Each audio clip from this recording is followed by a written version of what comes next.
ইরানের সর্বোচ্চ নেতা আয়াতুল্লাহ আলী খামেনি হত্যা এবং ইরানে হামলার প্রতিবাদে জামাত ইসলামের বিক্ষোভ মিছিল অনুষ্ঠিত হচ্ছে। বিক্ষোভ মিছিল পূর্বে তারা বাইতুল মোকাররম জামে মসজিদের উত্তর গেটে তারা সমাবেশ করেন। সেই সমাবেশ থেকে 57টি মুসলিম কান্ট্রির ওআইসি বৈঠক নিয়ে তারা আহ্বান করেন এবং সেখান থেকে প্রতিবাদ করার তারা আহ্বান জানান।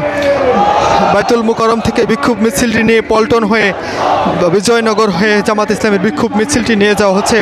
আজকের এই বিক্ষোভ মিছিলে উপস্থিত রয়েছেন জামাত ইসলামী ঢাকা মহানগর দক্ষিণের আমির নুরুল ইসলাম বুলবুল, এছাড়া জামাত ইসলামী ঢাকা মহানগর উত্তর শফিকুল ইসলাম মাসুদ ছাড়া কেন্দ্রীয় নেতৃবৃন্দ আজকের এই বিক্ষোভ মিছিলে উপস্থিত রয়েছেন।